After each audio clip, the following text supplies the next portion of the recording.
श्री राम।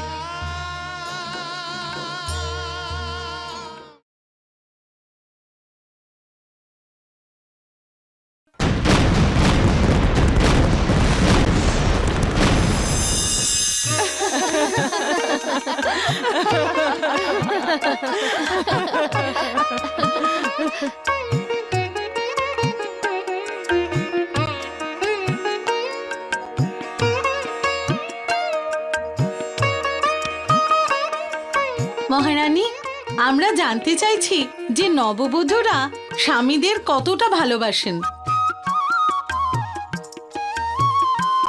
কিন্তু কাকি, আপনি সেটা কি করে জানতে পারবেন?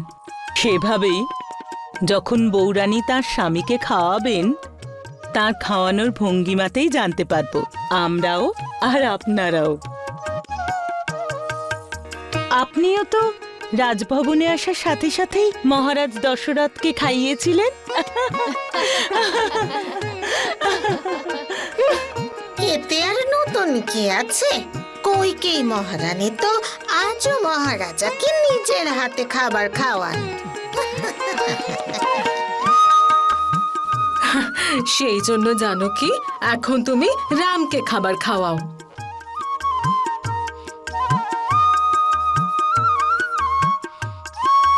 কাকিমা, স্বামী স্ত্রীকে খাওয়াতে পারে না? চিন্তা করো না শত্রুঘ্ন, তোমারও সুযোগ ঠিক আসবে। খাওয়াও জানকী, রামকে খাওয়াও।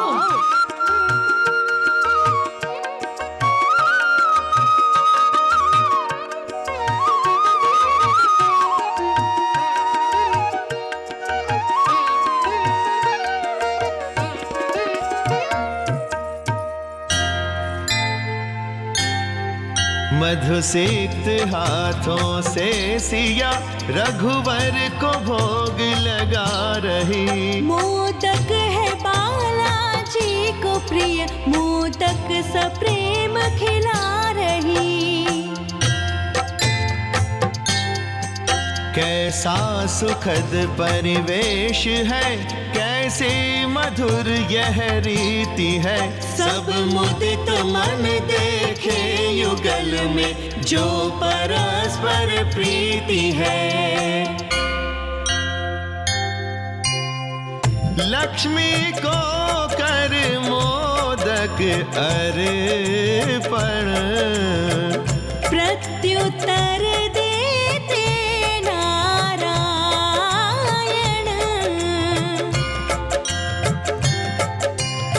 परम प्रसन्न आज महतारी, राम सिया पर सब बलिहारी।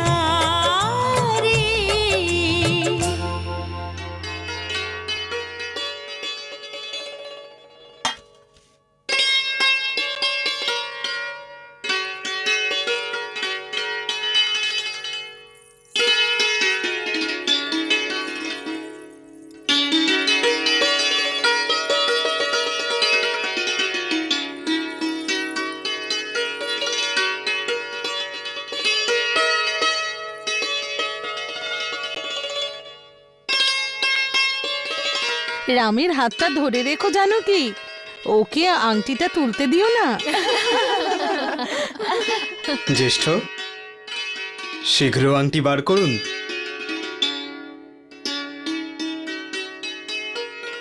জ্যেষ্ঠ, ভুল করে আবার বৌদিকে পরানো আংটিটা ওনার হাত থেকে খুলে নিও না তুমি। दूध के पात्र में मुद्रिका ढूंढे, मिलकर राम और जानकी माई। एक दूजे में खोए हैं दोनों, अंगूठी की सुध बिसराई। सीता को हाथ मिला, सीता को राम का हाथ मिला, और सीता के हाथ अंगूठी आई। विजय के गर्व से हर्षित सीता, यद्यपि राम ने विजय कराई। विजय के गर्व से हर्षित सीता, यद्यपि राम ने विजय कराई।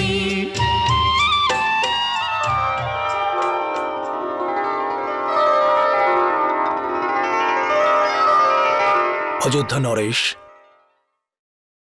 এবার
অনুগ্রহ করেছেন সে বিষয়ে আমি শুধু এটুকু বলতে পারি যে আজ সমগ্র বিশ্বে আমার মতো ভাগ্যবান আর কেউ নেই।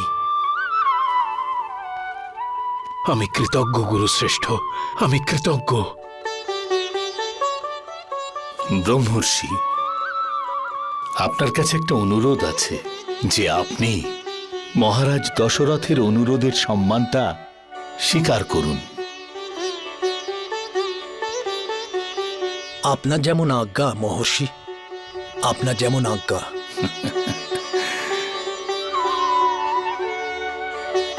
ধন্যবাদ গুরুশ্রেষ্ঠ, আপনাকে অজস্র ধন্যবাদ। কল্যাণ হোক।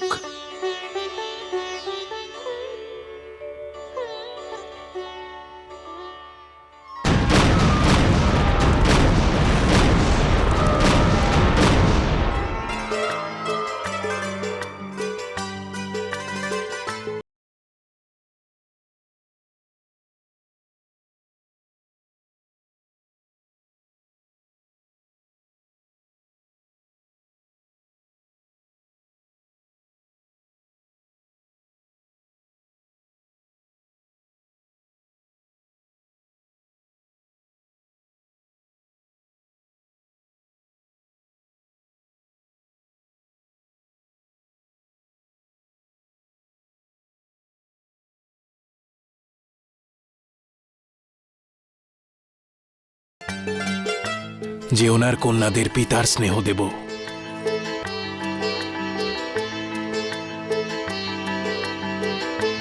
আমার তো বারবার মিথিলা নরেশের কথা মনে পড়ছে।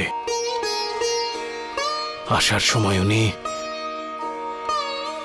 কত ব্যাকুল হয়ে পড়েছিলেন। সে তো হবেনি, তাই না? ওনার রাজমহল শূন্য হয়ে গেছে।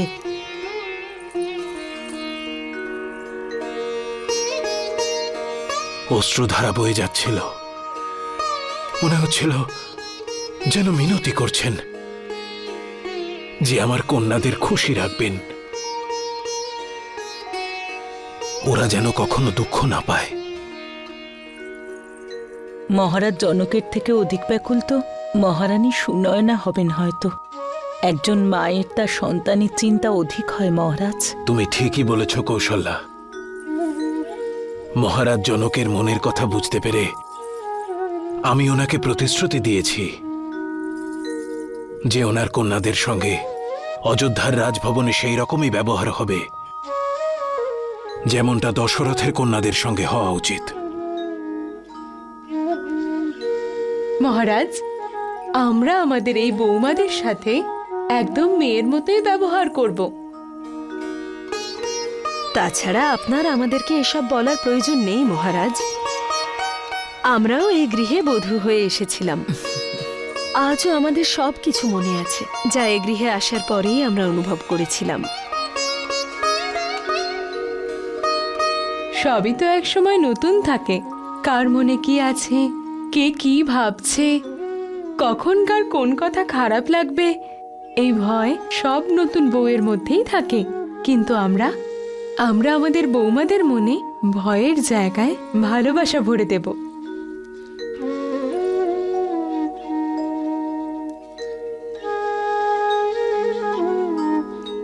যেমন পলক চোখকে সমস্ত প্রকাশ থেকে রক্ষা করে, তাকে আরাম দেয়, সেইভাবেই আমরাও আমাদের বৌমাদের সুখে রাখবো।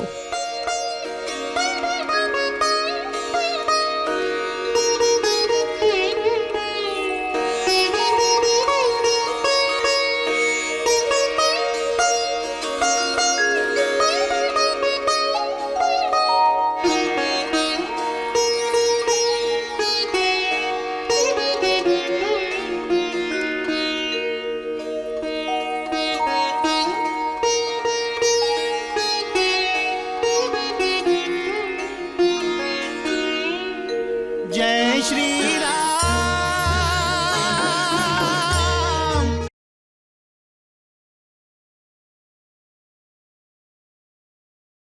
जय श्री राम।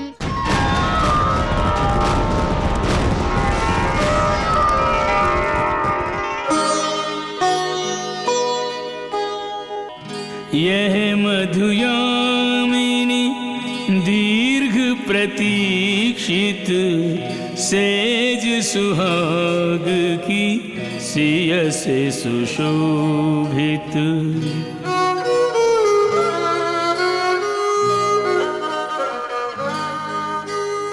अतल प्रेम अंतर में संचित मुख पर मौन हृदय है मुखरित। मुख पर मौन हृदय है मुखरित।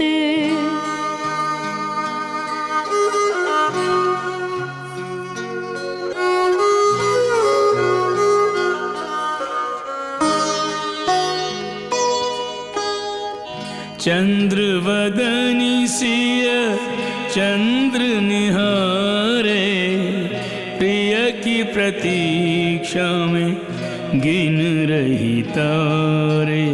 सोचे कब आएंगे राम हमारे। मधुर मिलन की प्रथम निशा है, युगल सुपरिचित नई दिशा है।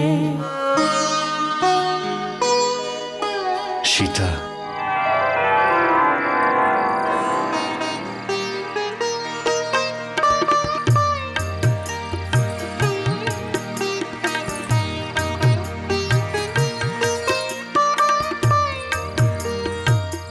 এটা তুমি কি করছো?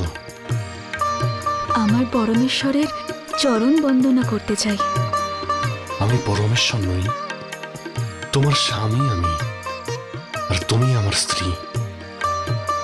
আমরা হলাম একে অপরের পরমেশ্বর, আর আমরা দুজন একে অপরের ভক্ত। স্বামী স্ত্রীর মধ্যে বড় বা ছোট, উচ্চ বা নিচ কোনো ভেদাভেদ হয় না সীতা। আমরা দুজনেই সমান, আর আমাদের দুজনের বিশেষত্ব আছে। আমরা একে অপরকে ছাড়া অসম্পূর্ণ। বাড়ি গৃহস্থের এই মন্দিরে স্বামী স্ত্রী বন্ধু, আর দুজনের স্থানই গুরুত্বপূর্ণ।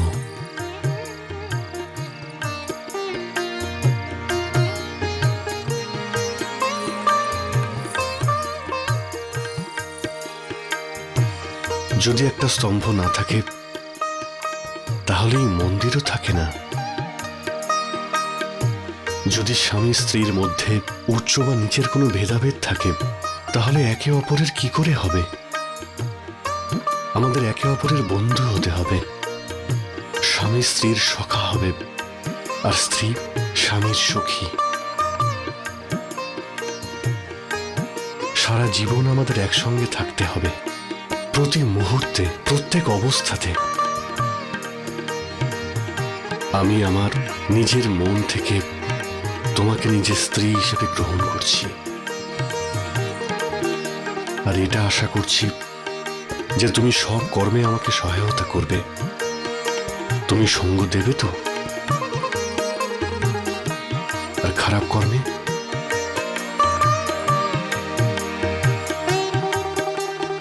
আমি মন থেকে কখনো খারাপ কাজ করব না।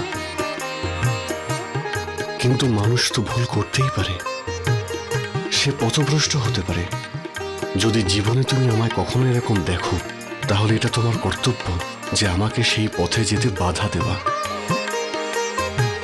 একজন সত্যিকারের মিত্র তার মিত্র কোনো খারাপ পথে গেলে তাকে তো বাধা দেয়।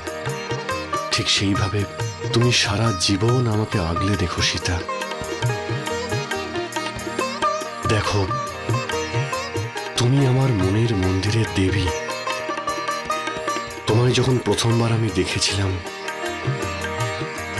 সেই মুহূর্ত থেকেই রাম তোমার হয়ে গেছে। দেখো, আজ আমাদের জীবনের প্রথম রাত, আর জীবনের প্রথম রাতের স্মৃতিতে আমি তোমাকে একটা উপহার দিতে চাই। সোনা, রূপো, হিরে এরকম কিছু নয়, একটা কথা দিচ্ছি।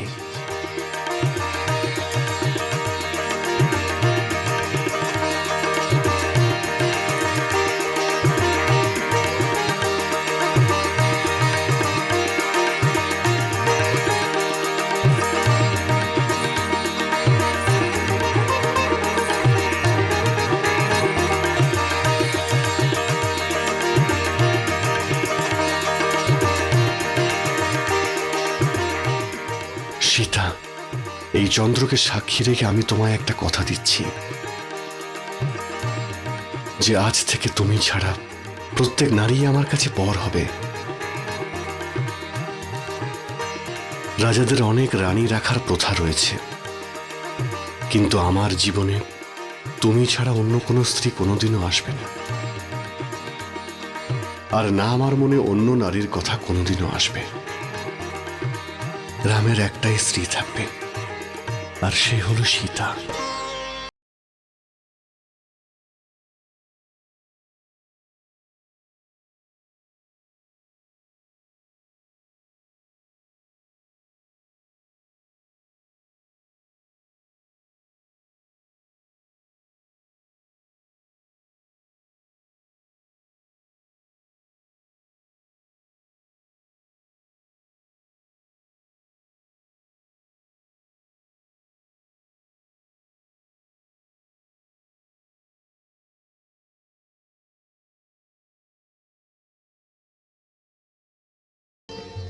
সীতারাম,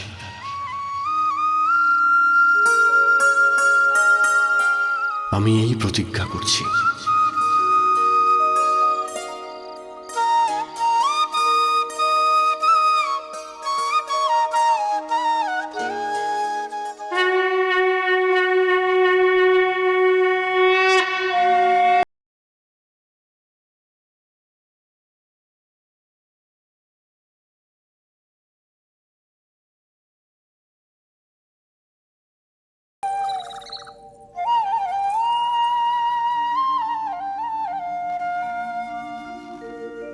মহারাজ,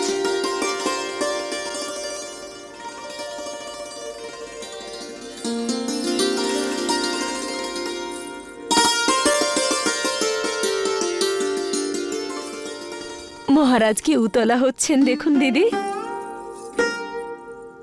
বিবাহের আগে প্রত্যেক প্রাতঃকালে রাম তার পিতার চরণ বন্দনা করতে আসত।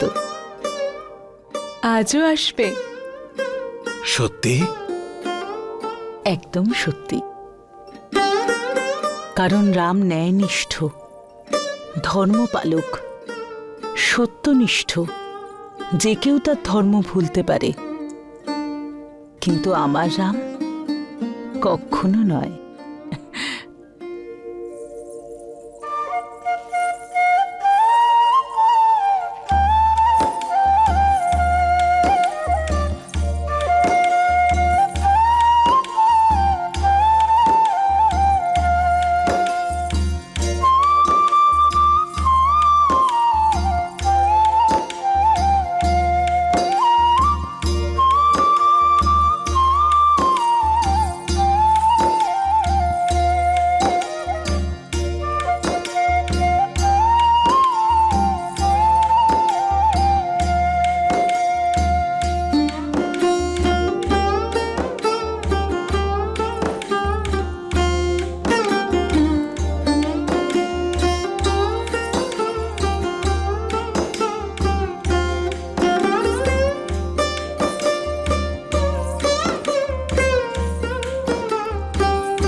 সুখে থেকো।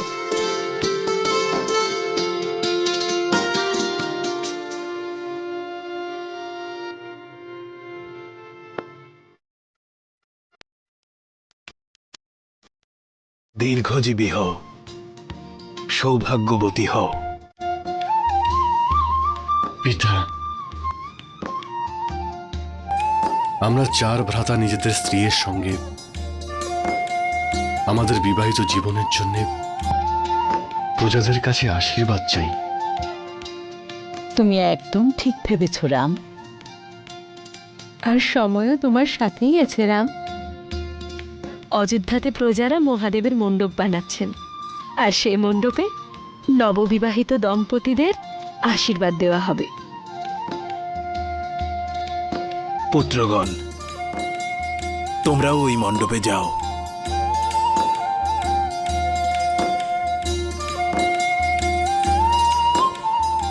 যথা আজ্ঞা পিতা।